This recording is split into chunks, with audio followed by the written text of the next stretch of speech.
welcome back to the Constitutionals Podcast. I'm your host, Chad White. If you didn't know, this is the premier podcast for the website, cpluscomedy.com. Like I just said, it's a website. Go there. We are back. In this episode's, that's not the title, don't worry, of the Constitutionals, here we are, doing another podcast. As things go on a weekly basis, although I missed the posting for this one, but it's neither here nor there. This is what happens when life gets in the way.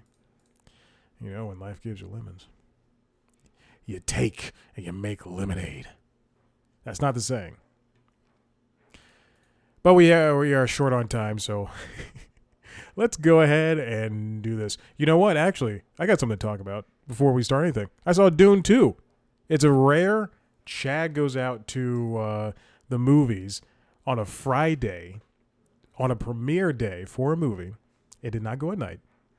Thank goodness this movie is big enough for me to be able to go, for it to be playing all day long, and for them to finally open up the movie theater at 11 o'clock at a reasonable hour so I can see a movie at 11:15. Was 11:45? It was 11:45. At 11:45. Because the first showing was at 10:30 in the regular. I spent the money on Dolby Cinema. I had a $5 voucher. I had $5 reward points. And then I immediately earned another $5 because that's how close I was. Some might say, hey, you go to movies often? Not often. But you go to the movie more regular than the regular person. More regularly than a regular person. Why don't you spring for AMC A-List? At one point, I did have it. A couple of years ago. And then I dropped it. And then they said 6 months until you can sign back up. And I was like, okay, fair play. I'm never signing up again. I think of it like there's a I don't know how to put this. I mean, I do know, but there's a dog park that is a chain, I guess. But there's a dog park called Fetch. There's the dog over there. If you're watching the video, he's on the couch as when he should not be. Hold on. There we go. Actually, I probably just tilt the thing over there because I know how to do that now. There you go. Anyway, I'm gonna get a monitor arm so I can put the monitor on an arm. Am I in the middle? Who cares? It's called Fetch, and it's a dog park where you can buy alcohol. Essentially, I'm not there for the alcohol. I'm there. Main reason. Now there is a dog park inside my complex. We do have a dog park. I do not take Maverick down there anymore because the people that go there, the people that live here, are so uppity about their dogs. They're all their golden doodles. They're $7,000 dogs. They come in here. Maverick's a pit. He's a pit mix. He was on the street. He loves this cat. He loves me. All he wants to do, he hates walking. All he wants to do is play. Truly, his entire life is built around playing. I get home, he wants to play. We go outside, he wants to play. He's one. All I want to do is play. These people that live here, if he even looks in their direction, they're like running, which is true. I'm not joking. Like people truly run from him, or they'll pick up, or like if he starts playing with their dog in a way that they don't like, then they'll, which you should not do, pick up their dog, no matter how big it is, and like, get your dog away from me, which has happened twice. Which is why I'm saying, it's turned into Adam Sandler. Anyway, there's so it's called Fetch, and I live nearby, so I can drive or I can walk. I take him over there, but I like going over there. You have to pay to get in, which sucks. Which is what I'll get to. It'll come back, relate back to AMC in a second. But you have to pay it again. It's like $10, or you do $275 a year, which works out to about $5 a week or $22 per month. And then there's also a monthly, which is $35 per month. It's kind of expensive. It's not that much. But the reason I like going there is because every dog has to be up to date on vaccinations, on sickness and all that stuff. You can't bring in outside toys. You can't bring in outside food, which is wonderful. The app sucks. The app is crap. Anyway, it's if I figure, and this is how it will relate back to AMC in a second, AMC A-List. I'm already part of AMC A-List Premier, which is like the second tier down, which is like $15 a year. Then you still get the same benefits as AMC A-List, such as, $5 popcorn or whatever. I mean, that's not it, but that's what you get, as well as some other stuff, or double benefits or what have you. My phone just told me that it's done charging. I would charge the 80% and then tell me, but we're gonna let it go to 100 today. No big deal. It says 23 Ultra. But I do. The thing is, if I go to fetch, and I don't want to pay the yearly thing because I don't have $275 immediately, and I don't want to pay the monthly thing. But it's $10 per day per visit that you show up. So if I take him there once a week, and for 3 weeks, that's $30 versus the $35, which I could take him every single day. But it's still roughly equals out the same thing. So saying that for the movies, if I go to the movie and I pay the AMC A-List is $28. If I go to 2 Tuesdays and some other time during the week, it all kind of evens out. How long was that? 5 minutes? Great. The show's 30. Let's get to it. This comes from Variety, written by Todd Spangler. Apple TV Plus adds 50 plus licensed movies that are now available to stream. For a limited time until I think it's April 30th, Apple TV Plus is allowing you to stream movies like The Bodyguard and Jurassic World and Gravity and Mad Max Fury Road. There's no rhyme or reason to what movies they chose. I am so sorry for hitting the mic. But they chose a lot of good movies. A lot of movies I own. 300, Titanic, own it. Jurassic World, own it. Gravity, Fast and Furious 6, Kill Bill, Volume 1 and 2, Star Trek. Like these, it's all movies I own. It's wild. It's very funny. So it's not for me. But one important thing is that a lot of these are in 4K with Dolby Atmos, or if they have Dolby Atmos. But a lot of them are in the highest degree of being able to watch. We don't know why they're doing these, why they licensed these films. They added a bunch of movies for the 2024 Oscar season, which is a celebration of filmdom and movie stars, I guess. They already do have licensed movies on there, wherein like they buy and acquire the rights to movies to put them on Apple TV Plus. So periodically before this, you would have seen, if they were going to launch a Mark Wahlberg movie, then you would have seen movies like The Happening, like what was it, Family Plan? I think that's what it was called. The movie I watched the Friday it came out and have no recollection of. I enjoyed it. Shot in Atlanta. Or the Switch, is that what it's called? No, I think it might be Family Plan. I'm not going to look it up. I'm rattled. But if it's going to be a Mark Wahlberg movie, then they'll have movies like The Happening. They'll put movies like the other guys. They'll bring in movies that relate to whatever topic is at hand. Netflix does third-party programming all the time. Every other streamer does this. Apple, for some reason, does not. And I think it kind of plays in their favor. I think for Apple, it's not a necessity. They can be cheaper than the competition. They can charge $10 a month as opposed to Netflix's, I think, lowest price now is $15 or so. Max's lowest is $10 per month, but with ads. They don't need to have a smattering of third-party things, because when you go to Apple TV Plus, right now it feels like a destination viewing type thing. When I turn on YouTube TV, I have a whole litany of things to be able to watch. Like right now, TV is flashing in the background, and it's on Star Trek: The Next Generation, because that's on BBC America. It just happens to be on in the morning, and I just happen to want to put it on television. Before that, I was watching the news. Later today, I'll be watching The Simpsons. At some point tonight, I'll be watching whatever is going to be on at 8 p.m. The same thing goes for Netflix.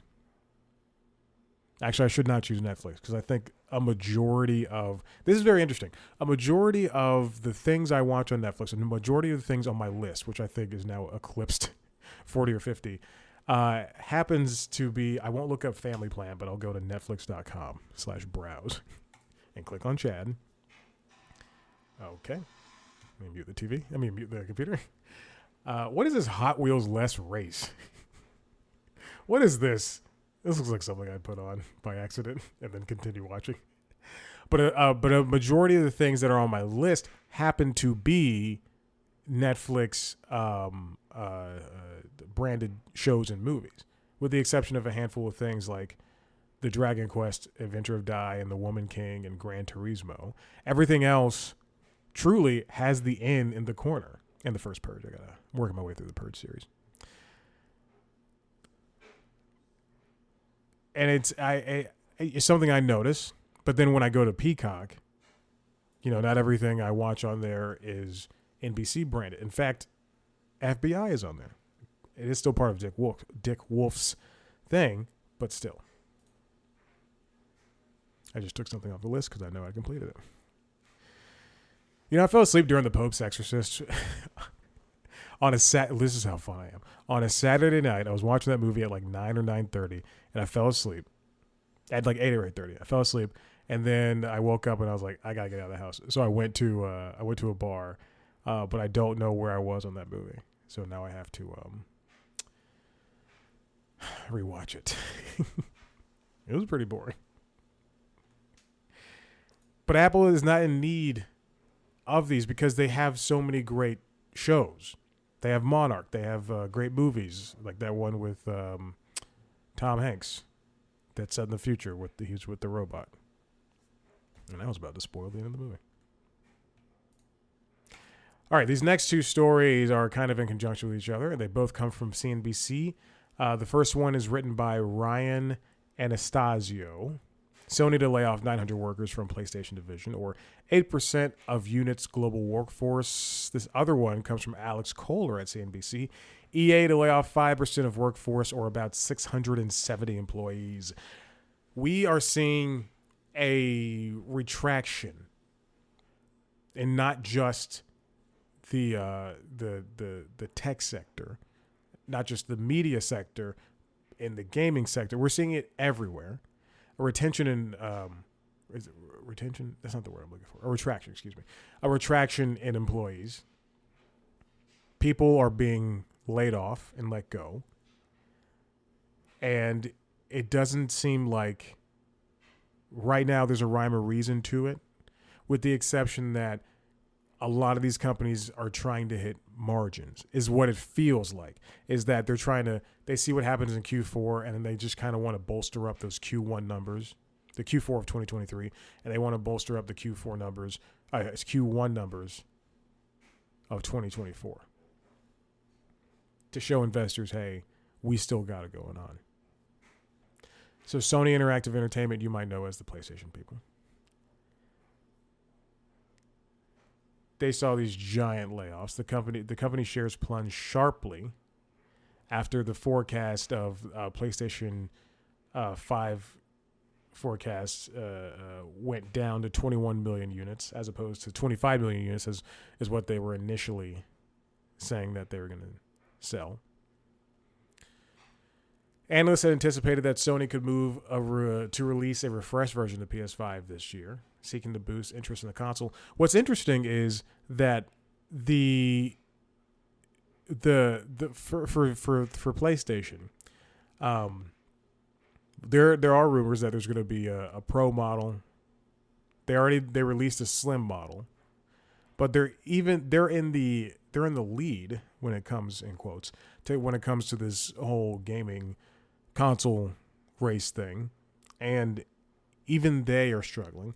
What really is sticking in their craw, to put it mildly, is that when the PlayStation 5, and the same thing goes for Microsoft for the Xbox Series X, when those launched, it just so happened to be during the pandemic because they were already producing those consoles. It just happened to be during the pandemic, and people were unable to buy the consoles when they need it. And then supply chain was all screwed up. And now it's still kind of, it used, I mean, up until what, last year, it was so difficult to get a PS5. They still had to do drops at Walmarts and Amazon and stuff. I don't know, because I got mine in 2021. And then 3 months later, I think. No, I got my Xbox in 2021 in like March or something. And then like 2 or 3 months later, I got a PS5. I was like, I gotta take these chances right now. I never, whenever they do those console refreshes, like the PS4 Slim or the Xbox Slim or whatever, I never take advantage, or the Xbox Pro. I don't know, PS4 Pro. I don't know. Who cares? I never take advantage of those because I always just go, I have the regular thing and it works. And yes, it's a little bit slower than this, but it's not by much. And now let's go to the EA thing. They're dropping about 13,400 workers. And what's more important is that they're losing out on some games. There's a Star Wars game that was just outright canceled, which I was looking forward to. It's going to be a third-person game. I think it's like the third or fourth Star Wars game to be canceled in the past couple of years. Yeah, it's I truly don't know in the gaming industry how this is going to, affect the long term. Eventually we're just going to be dealing with what it seems like is a bunch of loot-based online games. Stuff where, we're not getting a lot of single-player things. We're not getting a lot of games that are coming out complete when they release. And you can point to Cyberpunk. You can point to No Man's Sky. Those have turned themselves around. But what I'm saying is we're not getting a lot of finished games. We're getting, Suicide Squad, and it's coming out, and then they're going to promise free updates or DLC or whatever. But they expect you to play and replay the same levels over and over again to get better weapons, to get better loadout, to get this. And it's not just with Suicide Squad. It's with other games. Apex Legends, Battlefield, Madden, NBA 2K. Games used to be complete before this internet generation. And now we're missing out on full experiences because this game whose servers are going to get shut down in 5 years, if we're lucky, is coming out halfway done or a third of the way done. Or 2/3 of the way done rather. If I pull out, if I'm making chicken and I pull it out of the oven or off the stove before it's done, it's going to be pink in the middle. And that's what a lot of these games are, is that they're just raw and a lot of broken things. And I'd rather have a game, even if it's going to be a franchise in the future, but I'd rather have a game that comes out complete and unbroken than to have to deal with, I didn't log in to play Suicide Squad today. I don't know why. I don't want to pick on Suicide Squad, but it also happens to be the game of the moment that I'm thinking about. I don't want to have to miss a login for 2-3 weeks because I'm out here playing a different game and I come back to it, and I remember the controls, but there's 40 new weapons, and they've taken out things, they've added things in. I bought Immortals of Avium. I think that's what it's called. Yeah, Immortals of Avium. And that came out late August 2023. There was a sale. It was $5. The $70 game was $5 in like December. Because I guess it just didn't sell well. But I bought it because it's a game I'm interested in. Even if, I take into account reviews where they go, it's boring or it's like rote or it's the same thing over and over again. At least it's a single player game from EA, mind you. But it's a single player game that's just doing what it's supposed to be doing and being a single player game, and not asking you to come back 20 times. That's kind of like a dying genre, the single player fun game. Yesterday I was playing God of War 2018. It's taken me, I'm not kidding, I've had that game since maybe 2020 or 2021. I've had that game for a very long time. It takes me so long to piecemeal just to play through a game, because sometimes I'm not feeling it. Like I turned that one on. I had not played it. It is still on my PS5. I have not played it since April 2023. I think about it all the time because I want to play Ragnarok, which is going to take me another 5 years to play. But it's still on my PS5. I've never deleted it. The day I got my PS5, I downloaded it, and then I was like, I moved the save over from the cloud from the PS4 over to the PS5, and I was like, I'm done. And the same thing goes for Legend of Zelda Breath of the Wild 2. Is that what it's called? I don't know. My sister bought that for me for my birthday. The last time I played it was November 2023. Then I turned on the Switch yesterday, blew the dust off it. Because I'm busy playing. I was busy playing Pokemon, but Pokemon and Fire Emblem, another game, Fire Emblem, not Engage, which I have, the one before, Three Houses. That's taken me forever to get through too. It's because I think it's because when I was a child, I didn't get a lot of games often, and so I would get like one game and then play the crap out of it over and over and over and over again, or if I had two games, then I'd take forever to play one, so I could play another one, and then I would know those two games back and front, like Super Smash Bros. Melee. I know that game back to front. But now that I'm an adult and I have all these games I own, and then plus Game Pass or PlayStation Plus or Nintendo Switch Online, or games you get free on PC, I'm flummoxed. What am I gonna do? What game am I gonna play? Now I actually have to sit down.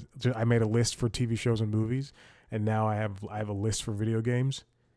It's at 6, so I'm only allowed to play 6 at a time. Different, and they're all different. Once I beat Pokemon Scarlet, took it right off the list. Plus the post game took forever. The post game took me forever. Oh my god. I like that game, but it's got a lot of issues. But right now on that list is like The Quarry, which is a game that I love, that genre of game, which is like you participate in movies. Like, not participate in movies, but it's like a horror game or something like that. I can't even download. Oh, because the Wi-Fi is not working on the iPad for some reason. Whatever. What else is on there? Oh, Dragon Ball Z Kakarot. I'm in the post game for that too. I'm in the DLC for that. All right, let's move on. And this final thing comes from, I was going to save this for LinkedIn logs, but I think because it is in my wheelhouse, but this also fits on the spectrum of whatchamacallit. What is this? What do I do to the constitutionals? All right, so this is from The Hill, written by Jonathan Turley. CBS faces uproar after seizing investigative journalists' files. So CBS, Paramount, they had some layoffs a couple of weeks ago. Caught up in the layoffs was a very good reporter, Catherine Herridge, who was reporting on some. Hold on. She was included in the layoffs, which was unflattering, to say the least, for Paramount. But this comes from Jonathan. I had to look back up and see if that was his name. Those concerns of the layoff have increased after CBS of why she was laid off. Have increased after CBS officials took the unusual step of seizing her files, computers, and records, including information on privileged sources. The position of CBS has alarmed many, including the union, as an attack on free press principles by one of the nation's most esteemed press organizations. She was reporting, I believe, Don't quote me on this. She was reporting on the White House. Let me see what she was actually doing. Oops. I believe that her final story that she was working on was she was reporting on the White House. And anyway, the big issue is that now SAG has come out. This comes from Deadline, written by Ted Johnson, that they were condemning what CBS had done. CBS returned her files, and they also weren't pressing her for the source. They were trying to get her to also reveal her source for some of the story.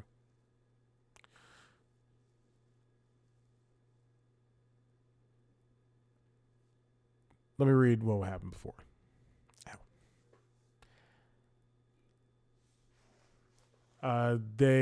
CBS so they took her files and all that stuff. They were trying to determine what was proprietary information, and said, and Jonathan wrote that Herridge, quote, was pursuing stories that were unwelcome by the Biden White House and many Democratic powerhouses. Then SAG obviously took umbrage with what happened, with the seizing of her records and everything. In a statement, SAG, after the files were returned, SAG-AFTRA said that they were, quote, pleased to confirm that earlier today a representative of our union monitored the return of several boxes containing Catherine Herridge's reporting materials from her CBS News office in Washington, D.C. Herridge is currently reviewing the materials. We welcome CBS News' reversal, which came after SAG-AFTRA's intervention in widespread media coverage that underscored shared concerns about press freedom and the First Amendment. So we talk about how in the First Amendment, it's not just something that MAGA people say. In the First Amendment, we talk, there's discussion of free speech that also extends to not just, these idiots saying that they want to, be able to say racist things, but also extends to the freedom of the press, the people who report the news. And if CBS laid somebody off, and just so happened that she was working on a story, and not because I'm not saying those things are one-to-one, but it just so happened that she was working on a story for the current administration, just because they didn't like what was happening, and then they took her files and notes and everything. It makes it seem like there's collusion between the news and the people who are supposed to be protecting us, or governing our votes, or what have you, whatever the government does. And it really puts everything in a bad spotlight. It's good that they returned this, but they returned her stuff, but this should raise questions about what's going on at CBS News. Why do they feel the need to, and they can say, why do they feel, let me finish the thought. Why do they feel the need to take her information, all that stuff, and then press her for the sources for a certain story? Why would they have to do that? The thing is, they shouldn't have to do that. When they laid her off, maybe the story's killed. You don't need you don't need any of that stuff. And I guess the outside person, they could say, hey, well, all that information was probably sitting on her laptop that they provided for her. But that's still her story. They have no reason to look at any of that information. Because it almost seems as though she was let go because of that story. And it was just masked in the guise of a layoff, of a company-wide layoff. That's not the case. I also like how in this Hill piece written by Jonathan, he says, full disclosure that he was under contract twice with CBS as a legal analyst. And he cherishes time with the network. And he's known Herridge for years in both legal and journalistic capacities. So it's not a one-sided thing. This should, like, if I'll put it this way. If this had happened at Fox News, which Herridge did happen to work at Fox News, in fact, she's, quotes, is still in court defending confidentiality over a series of stories at Fox News in 2017, even at the risk of being held in contempt. Interesting. But if this happened when she was at Fox News, everybody would still be paying attention to it, because again, that would still be deafening in terms of freedom of speech.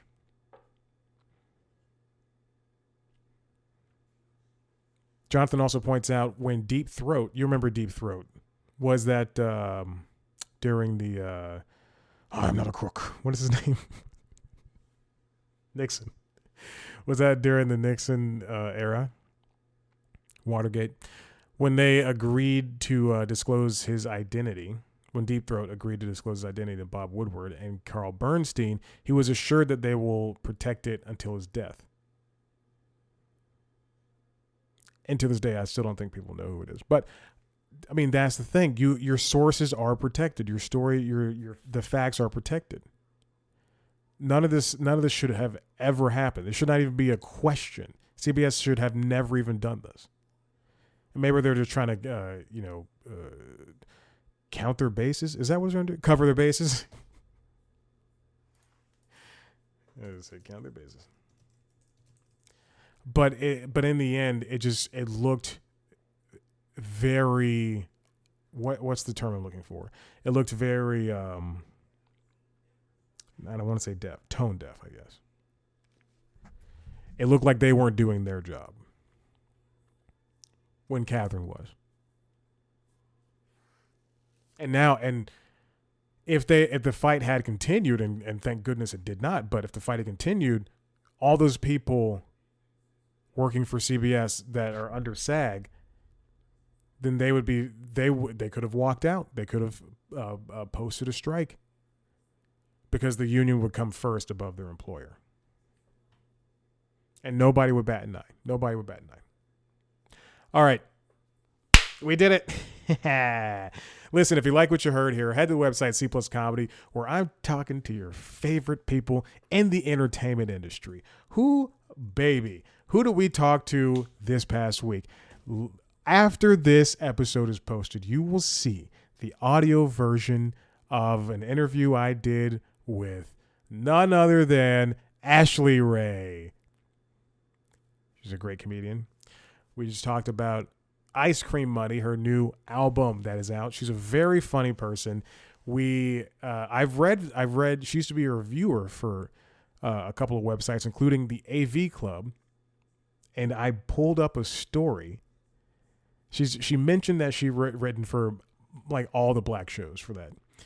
And I went and I remember there's a very specific there's a very specific review that I remember from Blackish.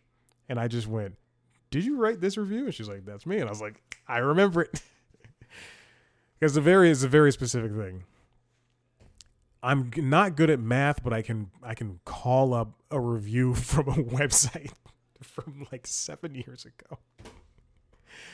Okay.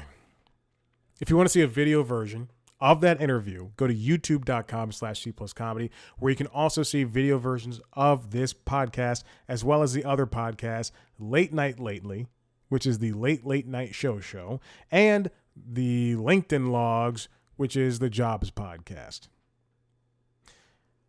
I forgot to start this before I meant to do any of that stuff. It's great. I love doing this. Oh no, it's not starting. Oh, because the Wi-Fi is... Oh, jeez. I don't know what to do. This is so bad. There's something going on with the iPad. The Wi-Fi is not connected, and now I can't start songs on here. And I don't want to do it over the computer because that's too much work. What are you doing, iPad? Okay, here we go. Ready. Now I've got to do this for at least a minute. Now I've got to talk for at least a minute. Okay, what else? What else is going on? I also talked to a very funny comedian. His name is Ahmed Al-Kadri. Now, if you listen to the audio version of that interview, in the intro, I screwed up his name 70 times. No less than 70 times. So please, go check out that interview with Ahmed Al-Kadri as well. Ashley Ray, coming at you after this.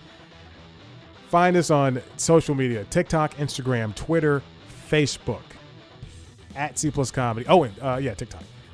Me, at Chad Black White. Thank you so much. Goodbye.